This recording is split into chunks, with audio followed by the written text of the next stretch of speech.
दोस्तों, क्या आप जानते हैं कि यीशु मसीह के 12 से 30 साल तक के जीवन के बारे में ज्यादातर लोग भ्रम में हैं? कहीं उन्होंने भारत यात्रा की, कहीं किसी गुप्त साधना में, लेकिन क्या यह सच है? आज हम आपको बताएंगे सच और झूठ की पूरी कहानी बाइबल के आधार पर, जहां कोई कल्पना नहीं, सिर्फ सच्चाई और अद्भुत रहस्य है। यदि आप वास्तव में चाहते हैं कि आप यीशु के बारे सब कुछ अच्छे से जानें और आपका विश्वास मजबूत हो, तो इस वीडियो को अंत तक देखें, क्योंकि हर पल आपके लिए है यीशु मसीह के जीवन का अनकहा सच। तैयार हो जाइए, क्योंकि यह कहानी बदल सकती है आपका दृष्टिकोण। क्या आपने कभी सोचा है, यीशु के जीवन के बारे में हम बहुत कुछ जानते हैं। उनका जन्म कैसे हुआ, ये हम बाइबल से पढ़ते हैं। उनके जन्म की कहानी आज पूरी दुनिया जानती है। चरनी में उनका जन्म हुआ। स्वर्गदूतों ने आकर चरवाहों को बताया कि उद्धारकर्ता पैदा हुआ है। माघी लोग दूर से आए और सोना, लोबान और गंधरस अर्पण की। फिर हम पढ़ते हैं कि कैसे राजा हेरोदेस ने यीशु को मारने की योजना बनाई, कैसे मरियम और यूसुफ मिस्र भाग गए और कैसे वह बाद में नासरत में बस गए। ये सब हमें बाइबल में बहुत स्पष्ट मिलता है। लेकिन एक सवाल है जो हर किसी के मन में उठता है।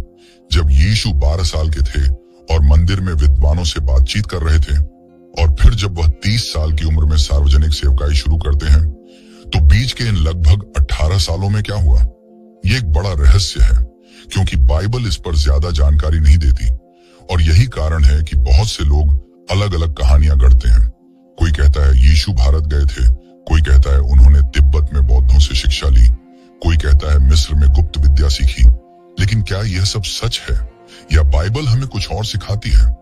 आज हम इस पूरे विषय को गहराई से समझेंगे, और मैं आपको आश्वासन देता हूं, जब आप इस पूरे संदेश को अंत तक सुनेंगे, तो आपका विश्वास और भी मजबूत होगा और आप साफ समझ पाएंगे कि यीशु के जीवन के ये छिपे साल वास्तव में क्या कहते हैं। सबसे पहले हम बाइबल पर ध्यान देते हैं।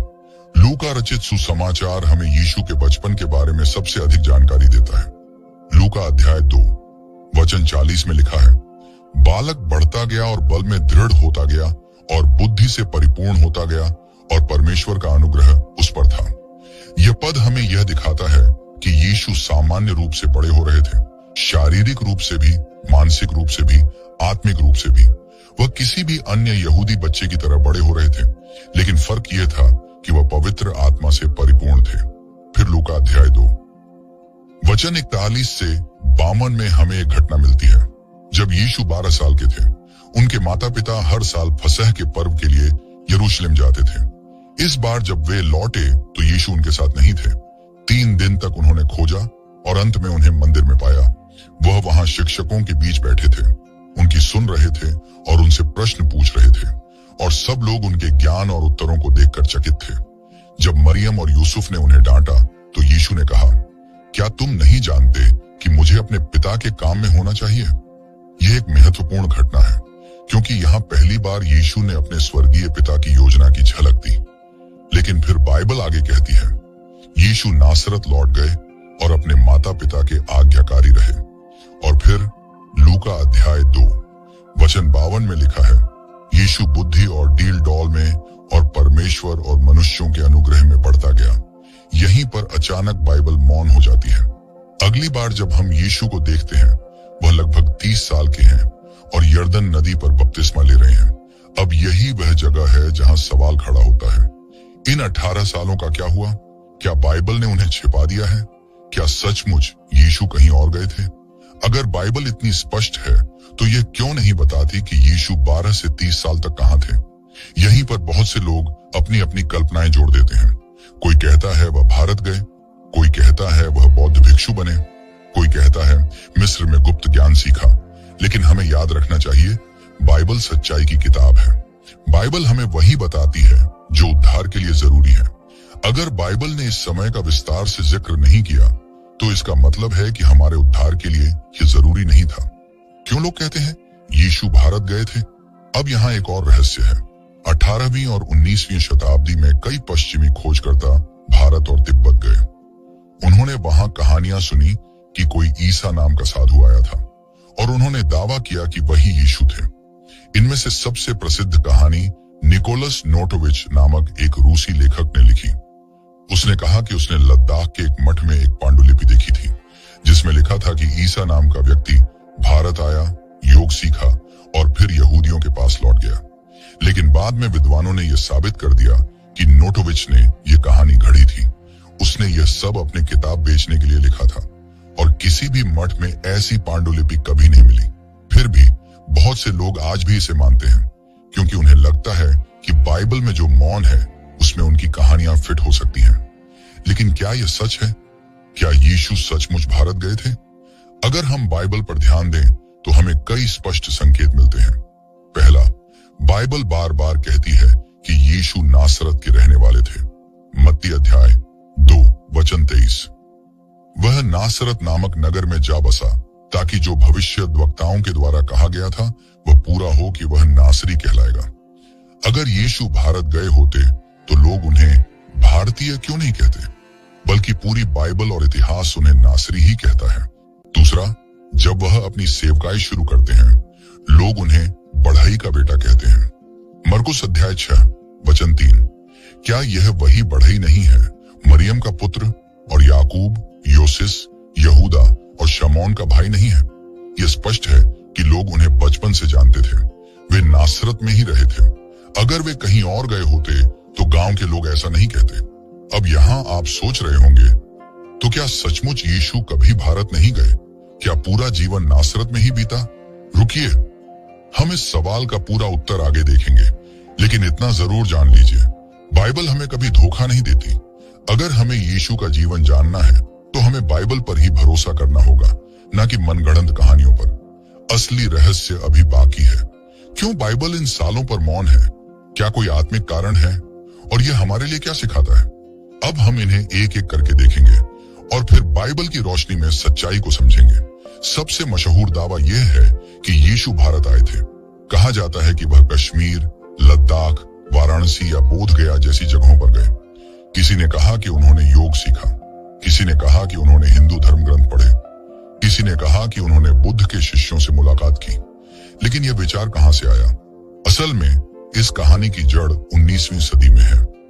एक रूसी लेखक निकोला नोटोविच ने 1894 में एक किताब लिखी, the unknown life of Jesus Christ. उसने दावा किया कि वह लद्दाख के एक बौद्ध मठ में गया था। वहां उसे एक पांडुलिपि मिली जिसमें लिखा था कि ईसा नाम का एक व्यक्ति भारत आया था। उसने कहा कि यह ईसा वही यीशु थे। उसने लिखा कि यीशु ने हिंदू और बौद्ध गुरुओं से शिक्षा ली और फिर यहूदियों के पास लौटकर प्रचार शुरू किया। यह किताब बहुत जल्दी प्रसिद्ध हो गई। लोगों को लगा कि उन्होंने यीशु के गायब सालों का रहस्य खोज लिया है।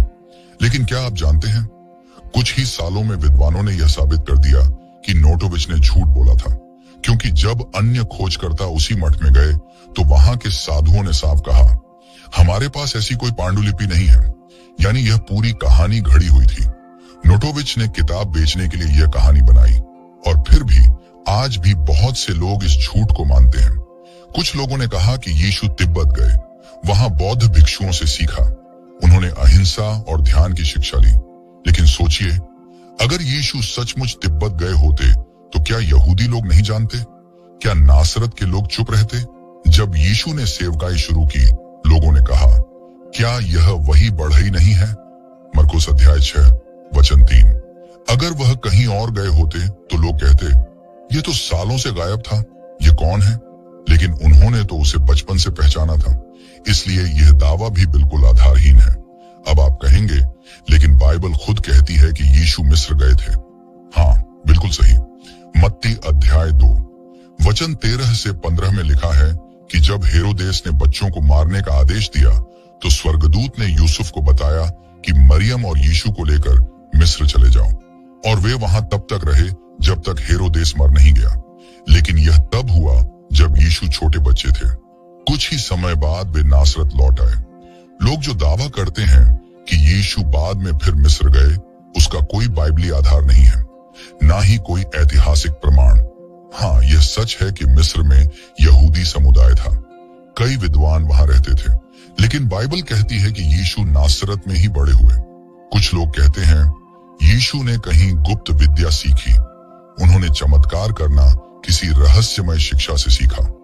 लेकिन यह दावा सीधा बाइबल के खिलाफ है, क्योंकि बाइबल कहती है कि यीशु पवित्र आत्मा की सामर्थ्य से चमत्कार करते थे। मत्ती अध्याय 12 वचन 28। पर यदि मैं परमेश्वर के आत्मा से दुष्ट आत्माओं को निकालता हूं तो परमेश्वर का राज्य तुम पर आ गया है। यीशु को किसी गुप्त विद्या की जरूरत नहीं थी, वह तो परमेश्वर का पुत्र थे, उनके पास स्वर्ग से अधिकार था। अब सवाल यह है, अगर ये सब झूठे हैं तो फिर इतने लोग क्यों मानते हैं? कारण सरल है, मनुष्य को हमेशा रहस्य अच्छा लगता है। जब बाइबल मौन है तो लोग अपने हिसाब से खाली जगह भरने लगते हैं और शैतान झूठ को हमेशा बढ़ावा देता है। इसके अलावा कुछ लोग यह मानना नहीं चाहते कि यीशु ही एकमात्र मार्ग है। वे कहते हैं, देखो यीशु भी भारत से सीखे थे, यानी सब धर्म बराबर हैं। लेकिन यह एक खतरनाक झूठ है। यीशु ने कहा, मार्ग और सत्य और जीवन मैं ही हूं।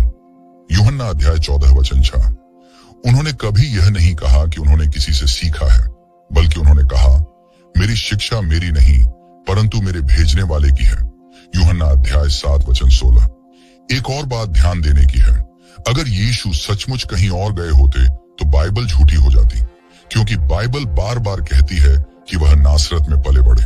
लूका अध्याय 4 वचन 16 में लिखा है, वह नासरत आया जहां वह पाला गया था। क्या आप देख रहे हैं? अगर वह भारत या तिब्बत गए होते तो यह पद सच नहीं होता। लेकिन बाइबल झूठ नहीं बोलती, इसलिए हमें चुनना है। क्या हम झूठी कहानियों पर विश्वास करेंगे या परमेश्वर के वचन पर? तो अब सवाल बचता है, अगर ये सब झूठ है तो सच्चाई क्या है? क्या सचमुच यीशु सिर्फ नासरत में ही रहे या इन छिपे वर्षों का कोई और गहरा आत्मिक अर्थ है? लेकिन अब बड़ा सवाल सामने आता है, तो फिर बाइबल इन 18 सालों पर मौन क्यों है? सोचिए, बाइबल यीशु के जन्म की पूरी कहानी बताती है, उनके 12 साल की उम्र का मंदिर का अनुभव भी लिखती है, फिर सीधे 30 साल पर आकर रुक जाती है। क्या यह मौन गलती है? क्या लेखकों ने जानबूझकर छोड़ दिया या फिर परमेश्वर का कोई गहरा उद्देश्य है? अब हम इसी पर ध्यान देंगे और मैं आपको बता दूं, जब आप इसे समझेंगे तो आपको लगेगा कि यह मौन व्यर्थ नहीं है, बल्कि यह हमारे विश्वास के लिए बहुत बड़ी शिक्षा है। सबसे पहले एक बात अच्छी तरह समझ लें, बाइबल अधूरी किताब नहीं है, यह परमेश्वर का प्रेरित वचन है। 2 तीमुथियुस अध्याय 3 वचन 16 में लिखा है, हर एक पवित्र शास्त्र परमेश्वर की प्रेरणा से रचा गया है और उपदेश और ताड़ना और सुधारने और धर्म की शिक्षा के लिए लाभदायक भी है। यानी अगर बाइबल ने किसी हिस्से पर चुप्पी साधी है तो उसका भी एक उद्देश्य है। परमेश्वर कुछ बातें इसलिए नहीं बताता क्योंकि वे हमारे उद्धार के लिए जरूरी नहीं, हमें वही दिया गया है जो हमारे लिए पर्याप्त है। व्यवस्था विवरण अध्याय 29 वचन 29 कहता है, गुप्त बातें तो हमारे परमेश्वर यहोवा की हैं, परंतु जो बातें प्रकट की गई हैं वे सदा के लिए हम और हमारे वंश के लिए हैं। इसका मतलब है कुछ बातें परमेश्वर ने छिपाई हैं, लेकिन जो जरूरी है वह हमें दे दी गई है। अब सोचिए, जब बाइबल मौन है तो यह भी हमें एक शिक्षा देता है। यह शिक्षा यह है कि परमेश्वर तैयारी के समय को छिपा कर रखता है, वह हमें केवल वही दिखाता है जो उसके समय में जरूरी है। यीशु के जीवन के ये 18 साल असल में तैयारी का समय थे, एक ऐसा समय जब वे सार्वजनिक रूप से नहीं बल्कि गुप्त रूप से बढ़ रहे थे। उनका चरित्र, उनकी आत्मिकता, उनकी जिम्मेदारी सब नासरत में विकसित हो रही थी। यह केवल यीशु के जीवन में ही नहीं हुआ, बाइबल के कई महान व्यक्तियों के जीवन में मौन वर्ष रहे हैं। मूसा 40 साल मिस्र में राजकुमार के रूप में रहे, लेकिन फिर 40 साल मिद्यान के जंगल में छिपकर भेड़ें चराते रहे। उसके बाद ही परमेश्वर ने उन्हें इजराइल को छुड़ाने के लिए बुलाया। दाऊद को नबी शमूएल ने राजा के लिए अभिषेक किया था, लेकिन तुरंत वह सिंहासन पर नहीं बैठे। वह कई साल जंगलों में भागते रहे, गुप्त रूप से परमेश्वर की तैयारी से गुजरते रहे। यूहन्ना बपतिस्मा देने वाला लूका अध्याय 1 वचन 80 में लिखा है, और बालक बड़ा होता और आत्मा में बलवती होता गया और इस्राएल में प्रकट होने के दिन तक जंगलों में रहा। यानी यूहन्ना भी लंबे समय तक छिपे रहे और केवल सही समय पर प्रकट हुए। प्रेरित पौलुस के जीवन में भी ऐसा हुआ। जब वह दमिश्क के रास्ते पर प्रभु से मिले तो तुरंत सेवकाई शुरू नहीं की। गलातियों अध्याय 1 वचन 17 बताता है कि वह अरब देश गए कई सालों तक छिपे रहे, फिर ही उन्होंने प्रचार शुरू किया। क्या आप देख रहे हैं? परमेश्वर का तरीका यही है, पहले छुपाकर तैयारी करना, फिर समय आने पर प्रकट करना। अब वापस यीशु पर आते हैं। क्यों परमेश्वर ने उनके जीवन के इन सालों को छुपाया? पहला कारण, मानवता का अनुभव लेना। यीशु को हमारे जैसे हर अनुभव से गुजरना था। इब्रानियों अध्याय 4 वचन 15 कहता है, क्योंकि हमारा ऐसा महायाजक नहीं जो हमारी निर्बलताओं में हमारे साथ सहानुभूति न रख सके, वरन वह सब बातों में हमारी न्याय परीक्षा में पड़ा तो भी बिना पाप के रहा। सोचिए, अगर यीशु सीधे 12 साल से सेवकाई में आ जाते तो क्या वे युवावस्था, मेहनत, परिवार की जिम्मेदारी, समाज का दबाव, इन सब का अनुभव लेते? नहीं, लेकिन 18 सालों तक नासरत में रहकर उन्होंने यह सब अनुभव किया, ताकि जब हम उनके पास जाएं तो वे कह सकें, मैं जानता हूं तुम किससे गुजर रहे हो। दूसरा कारण, आज्ञाकारिता का उदाहरण। लूका अध्याय 2 वचन 51 कहता है कि यीशु अपने माता पिता के आज्ञाकारी रहे, यहां तक कि वह परमेश्वर का पुत्र होते हुए भी घर के कामों में आज्ञाकारी बने रहे। उन्होंने दिखाया कि परमेश्वर की योजना में आज्ञाकारिता बहुत बड़ी बात है। तीसरा कारण, तैयारी का समय। उन वर्षों में यीशु पवित्र आत्मा में बढ़ रहे थे। परमेश्वर उन्हें सार्वजनिक सेवकाई के लिए तैयार कर रहा था। जब सही समय आया तो उन्होंने बपतिस्मा लिया और चमत्कार करना शुरू किया। अब यह मौन हमारे लिए क्या अर्थ रखता है? धैर्य रखना। अक्सर हम चाहते हैं कि परमेश्वर तुरंत काम करे, लेकिन परमेश्वर पहले हमें छिपाकर तैयार करता है। जैसे यीशु के जीवन में, वैसे ही हमारे जीवन में भी। छोटे कामों में विश्वास योग्य होना। यीशु नासरत में साधारण जीवन जी रहे थे। शायद लकड़ी काटते, फर्नीचर बनाते, परिवार चलाते, लेकिन वही उन्हें तैयार कर रहा था।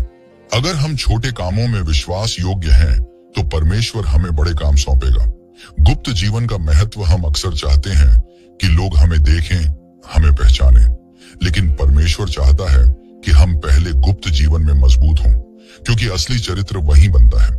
तो क्या यह मौन एक रहस्य है? हाँ, लेकिन यह डराने वाला रहस्य नहीं है। यह एक आत्मिक वरदान है। यह हमें सिखाता है कि परमेश्वर हमेशा कार्यरत है, भले ही हमें दिखाई न दे। 18 साल तक यीशु के जीवन पर कोई रिकॉर्ड नहीं, फिर भी परमेश्वर काम कर रहा था। क्या आपके जीवन में भी कोई मौन साल है जहां आपको लगता है कि कुछ नहीं हो रहा? तो हिम्मत रखिए, परमेश्वर आपके जीवन में भी वही कर रहा है जो उसने यीशु के साथ किया। वह आपको तैयार कर रहा है।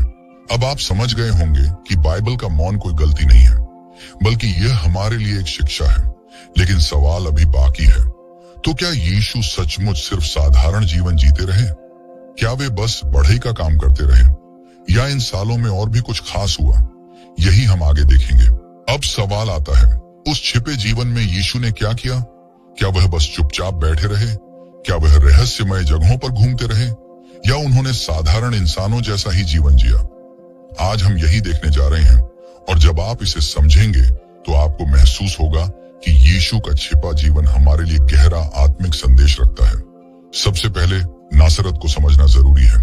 यह कोई बड़ा शहर नहीं था, न कोई धार्मिक केंद्र, न कोई व्यापारिक राजधानी, बल्कि गलील के पहाड़ों के बीच एक छोटा साधारण गांव। इतना साधारण कि यूहन्ना अध्याय 1 वचन 46 में नतनएल ने कहा, क्या नासरत से भी कोई अच्छी वस्तु निकल सकती है? यानी लोग नासरत को तुच्छ समझते थे।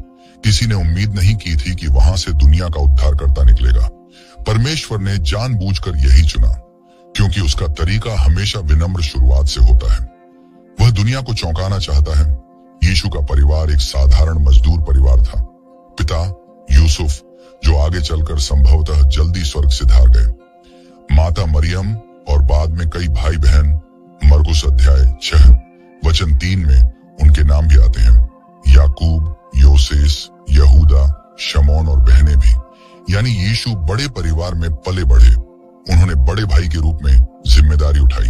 उन्होंने देखा कि कैसे घर चलाना होता है, कैसे जरूरतें पूरी करनी होती हैं, कैसे परिवार की कठिनाइयों में साथ देना होता है। मरकुस अध्याय 6 वचन 3 बताता है कि यीशु को लोग कहते थे, क्या यह बढ़ई नहीं है? इसका मतलब साफ है, यीशु बढ़ई का काम करते थे। लकड़ी काटना, औजार बनाना, घर की चीजें बनाना, शायद हल, जूते का ढांचा, दरवाजे, खिड़कियां, मेज, कुर्सियां, यानी हर वह चीज जो गांव वालों को चाहिए होती। सोचिए, सृष्टि का रचयिता जो तारों और आकाश को अपनी वाणी से बना सकता था, वही अपने हाथों से लकड़ी काट रहा है, पसीना बहा रहा है और लोगों के घरों के लिए सामान बना रहा है। यह कितनी गहरी विनम्रता है। यीशु के छिपे जीवन से हमें क्या सीख मिलती है? एक, मेहनत की कीमत। यीशु ने दिखाया कि ईमानदार मेहनत पवित्र है। कोई भी काम छोटा नहीं है, चाहे बढ़ई का काम हो या किसान का। अगर हम ईमानदारी और विश्वास योग्यता से करते हैं तो वह परमेश्वर की दृष्टि में मूल्यवान है। दो, साधारण में परमेश्वर हम सोचते हैं कि परमेश्वर केवल मंदिर, चर्च या धार्मिक स्थान में है, लेकिन यीशु ने दिखाया कि परमेश्वर साधारण जीवन में भी है, परिवार चलाने में, खेत जोतने में, लकड़ी काटने में भी। तीन, जिम्मेदारी उठाना। जब यूसुफ का देहांत हो गया होगा तो घर की जिम्मेदारी यीशु पर आई होगी। उन्होंने बड़े भाई के रूप में परिवार का सहारा दिया। उन्होंने हमें सिखाया कि परमेश्वर की योजना में परिवार की जिम्मेदारी उठाना भी आत्मिक कार्य है। कल्पना कीजिए, नासरत के लोग यीशु को बचपन से जानते थे। वे उन्हें बढ़ई कहते थे। उन्होंने उन्हें खेलते देखा, काम करते देखा, बाजार में आते जाते देखा। जब बाद में यीशु ने प्रचार शुरू किया तो बहुतों ने कहा, यह वही है नासरत का बढ़ई। यह कैसे मसीह हो सकता है? यह हमें दिखाता है कि लोग अक्सर परमेश्वर के चुने हुए को पहचान नहीं पाते, क्योंकि वह साधारण रूप में आता है। अब सोचिए, परमेश्वर ने क्यों चाहा कि यीशु इतने साल साधारण छिपा जीवन जी, ताकि वह हमारे जैसे हर अनुभव ले सके। मेहनत करना, परिवार चलाना, समाज में रहना, पड़ोसियों के बीच नाम बनाना, ताकि वह दिखा सके कि पवित्रता केवल मंदिर में नहीं बल्कि साधारण जीवन में भी संभव है, ताकि वह हमें सिखा सके कि परमेश्वर की इच्छा हर छोटे काम में भी पूरी हो सकती है। 18 साल का मौन असल में प्रशिक्षण था। यीशु हर दिन सीख रहे थे, धैर्य, आज्ञाकारिता, मेहनत, सेवा। यह हमें बताता है कि अगर हमें बड़े कार्य के लिए बुलाया गया है तो पहले हमें गुप्त रूप से तैयार होना होगा। जैसे बीज जमीन के नीचे छिपकर बढ़ता है, फिर पेड़ बनता है। भले ही बाइबल विस्तार से नहीं बताती, लेकिन हम कल्पना कर सकते हैं। सुबह सुबह काम पर जाना, लकड़ी काटना, औजार उठाना, ग्राहकों से व्यवहार करना, ईमानदारी से काम देना, परिवार का पालन पोषण करना, माँ और भाई बहनों का सहारा बनना, धार्मिक जीवन जीना, हर साल पर्वों पर यरूशलेम जाना, शास्त्र पढ़ना, सभा गृह में धर्म ग्रंथ सुनना, याद करना, प्रार्थना करना, छिपे में परमेश्वर से संगति करना। यानी यीशु साधारण जीवन में ही असाधारण आत्मिक गहराई में बढ़ते रहे। अब सवाल है, ये सब हमारे लिए क्या मतलब रखता है? एक, साधारण जीवन में वफादारी। परमेश्वर हमें अक्सर साधारण कामों में परखता है। अगर हम वहां विश्वास योग्य हैं तो ही वह हमें बड़े कार्य सौंपता है। दो, छिपे वर्षों से मत घबराओ। अगर आपके जीवन में भी ऐसा समय है जब आपको लगता है कि कुछ खास नहीं हो रहा, तो याद रखिए, यही आपका प्रशिक्षण है। तीन, परिवार और काम भी आत्मिक बुलाहट है। यीशु ने दिखाया कि परिवार चलाना और काम करना भी परमेश्वर की योजना का हिस्सा है। यह केवल दुनियावी नहीं बल्कि आत्मिक भी है। सवाल अभी बाकी है, जब यीशु 30 साल के हुए तो क्या हुआ? कैसे अचानक उनका सार्वजनिक जीवन शुरू हुआ? कैसे मौन से संदेश आया? याद रखिए, साधारण जीवन भी असाधारण हो सकता है अगर हम उसे परमेश्वर के लिए जिएं। अब एक बड़ा सवाल उठता है, क्या यीशु का जीवन बस इतना ही था? सिर्फ परिवार चलाना, काम करना और पड़ोसियों के बीच रहना? नहीं, इन छिपे सालों में परमेश्वर कुछ महान तैयार कर रहा था। यीशु साधारण जीवन जीते रहे, लेकिन भीतर से वह आत्मिक रूप से महान कार्य के लिए तैयार हो रहे थे। आज हम इसी पर विचार करेंगे, यीशु की आत्मिक तैयारी और पवित्रता का रहस्य। बाइबल हमें कई उदाहरण देती है जहां परमेश्वर अपने सेवकों को सार्वजनिक कार्य से पहले छिपकर तैयार करता है। मूसा 40 साल मिस्र के राजमहल में और 40 साल जंगल में भेड़ चराते हुए। दाऊद गुप्त रूप से भेड़ बकरियों की रक्षा करते हुए शेर और भालू से लड़ते रहे। यूहन्ना बपतिस्मा देने वाला जंगल में बड़ा हुआ, फिर सेवकाई शुरू की। इसी तरह यीशु भी 18 साल तक छिपे जीवन में आत्मिक तैयारी कर रहे थे। यह हमें बताता है कि परमेश्वर का तरीका है, पहले छिपाना फिर प्रकट करना। लूका अध्याय 2। वचन 51 कहता है, वह यीशु उनके साथ गया और नासरत आकर उनके अधीन रहा। यह वचन बहुत गहरा है। यीशु परमेश्वर के पुत्र थे, फिर भी उन्होंने अपने माता पिता की आज्ञा मानी। उन्होंने विनम्रता और आज्ञाकारिता में जीवन जिया। यही आज्ञाकारिता आगे जाकर उन्हें परमेश्वर की इच्छा पूरी करने में सक्षम बनाएगी। लूका अध्याय 2 वचन 52 कहता है, और यीशु बुद्धि और डील डॉल में और परमेश्वर और मनुष्यों की प्रसन्नता में बढ़ता गया। इसका मतलब है कि यीशु लगातार परमेश्वर के वचन और ज्ञान में बढ़ते रहे।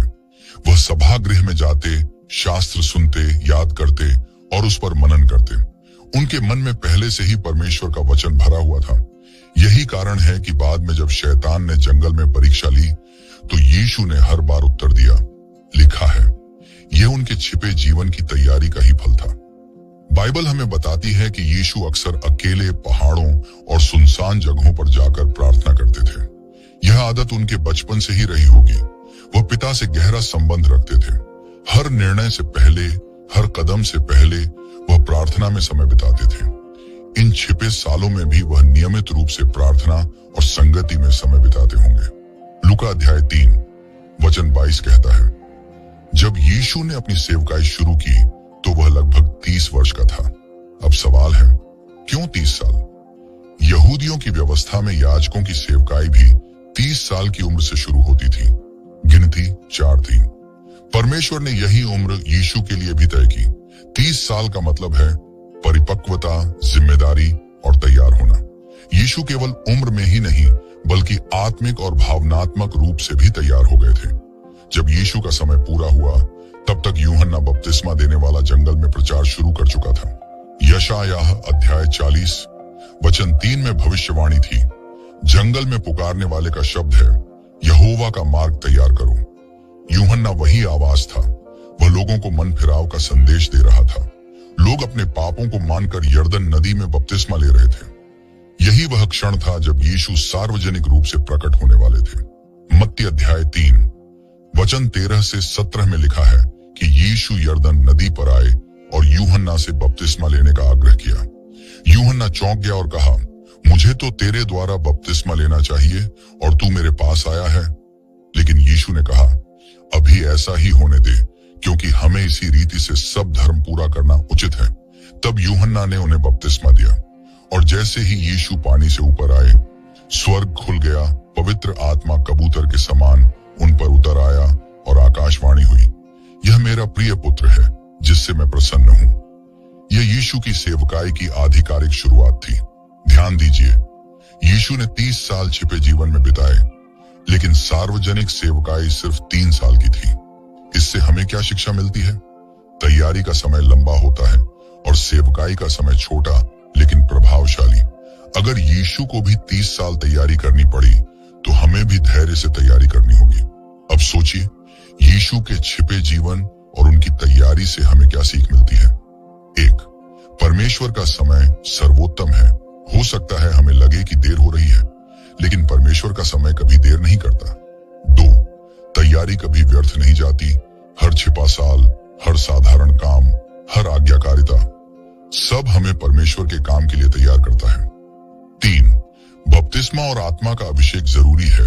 यीशु ने भी सेवकाई से पहले बपतिस्मा लिया और आत्मा का अभिषेक पाया। तो हम कैसे बिना तैयारी और अभिषेक के परमेश्वर की सेवा कर सकते हैं?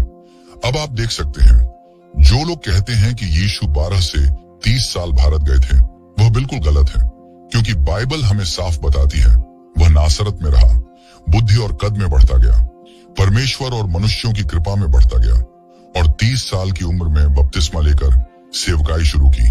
यानी इन सालों का रहस्य यही था।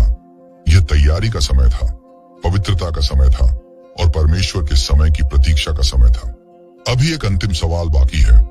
अब हम आपको यह दिखाएंगे कि यीशु का जीवन न केवल सत्य और पवित्रता का प्रतीक है, बल्कि वह हमें हमारे जीवन में विश्वास, धैर्य और सेवा का आदर्श भी दिखाता है। यीशु मसीह केवल इंसान नहीं थे, बल्कि परमेश्वर के पुत्र और उद्धारकर्ता थे।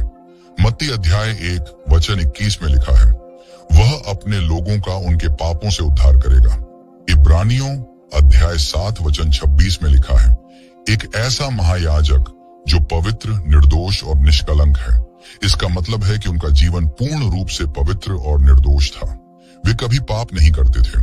उनका उद्देश्य सिर्फ मानवता का उद्धार था। यह हमें सिखाता है कि जब हम यीशु के जीवन को समझते हैं तो हमें उनके चरित्र, आदर्श और उद्देश्य की गहरी समझ मिलती है। यीशु मसीह ने हमेशा प्रेम, करुणा और दया का उदाहरण प्रस्तुत किया। उन्होंने बीमारों को चंगा किया, दृष्टिहीनों को रोशनी दी, भूखों को भोजन दिया, पापियों को माफ किया। लूका अध्याय 19 वचन 10 में लिखा है, मनुष्य का पुत्र आया ताकि खोए हुए लोगों को उद्धार दे। इससे हमें सीख मिलती है कि सच्चा प्रेम केवल शब्दों में नहीं बल्कि कर्मों में दिखाई देता है। बाइबल बताती है कि यीशु ने अपने बचपन और युवा अवस्था में नासरत में एक साधारण जीवन जिया। वे अपने माता पिता की आज्ञा का पालन करते थे। लूका अध्याय 2 वचन 50। वे बढ़ई का काम करते थे, गांव वासियों के बीच सामान्य जीवन बिताते थे। इस साधारण जीवन में ही उनका नम्रता का संदेश है। यानी महानता हमेशा बड़े पद, धन या शक्ति में नहीं बल्कि नम्रता और ईमानदारी से किए गए छोटे छोटे कामों में छिपी होती है। यीशु ने अपने पूरे जीवन में सेवा को प्राथमिकता दी। उन्होंने लोगों को शिक्षा दी, पापियों को मार्ग दिखाया, अपने प्राण को बलिदान कर मानवता के उद्धार का मार्ग खोला। मत्ती अध्याय 20 वचन 28 में लिखा है, मनुष्य का पुत्र भी आया ताकि लोगों की सेवा करे और अपने प्राण के बदले में उद्धार दे। इससे हमें यह सीख मिलती है कि सच्ची महानता दूसरों की सेवा में है। बाइबल में 12 से 30 साल के बीच यीशु का जीवन गोपनीय लेकिन अत्यंत महत्वपूर्ण था। लूका अध्याय 2 वचन 52 में लिखा है कि यीशु बुद्धि, कद और परमेश्वर के अनुग्रह में बढ़ता गया। ये बताता है कि उनका जीवन केवल साधारण नहीं था, वे आत्मिक रूप से तैयार हो रहे थे। उन्होंने यह समय धैर्य, आज्ञाकारिता और ज्ञान में बढ़ने के लिए बिताया। यह हमें सिखाता है कि जीवन में यदि हम परमेश्वर की योजना के अनुसार धैर्य और मेहनत करें तो समय आने पर हमारे प्रयास फलदायक होंगे। यीशु ने केवल लोगों की मदद नहीं की बल्कि उन्होंने कष्ट देने वालों को भी क्षमा किया। क्रूस पर भी जब उनके दुश्मनों ने उन्हें पीटा और मारा तो उन्होंने कहा, पिता उन्हें क्षमा कर क्योंकि वे नहीं जानते कि वे क्या कर रहे हैं। लूका अध्याय 23 वचन 34। यह सिखाता है कि सच्चा प्रेम और सच्ची महानता दूसरों को माफ करने और बिना स्वार्थ सेवा करने में निहित है। यीशु के जीवन से हमें कई महत्वपूर्ण शिक्षा मिलती है। 1. धैर्य रखना। उनका छुपा जीवन यह सिखाता है कि परमेश्वर के समय का इंतजार करना महत्वपूर्ण है। 2. सच्चाई और पवित्रता। जीवन में कभी झूठ या कपट नहीं करना चाहिए। 3. सेवा में महानता। दूसरों के लिए अपने समय और प्रयास देना ही सच्चा आदर्श है। 4. प्रेम और करुणा। हर कार्य में दूसरों का भला सोचना। 5. विश्वास और आशा। परमेश्वर की योजना पर भरोसा रखना। यीशु ने साधारण गांव में अपने कार्यों के माध्यम से महानता का उदाहरण दिखाया। बढ़ई का काम करते हुए उन्होंने परिश्रम और ईमानदारी का संदेश दिया। माता पिता की आज्ञा मानते हुए उन्होंने नम्रता और आदर्श जीवन दिखाया। अन्य लोगों की सेवा करते हुए उन्होंने प्यार और करुणा की शिक्षा दी।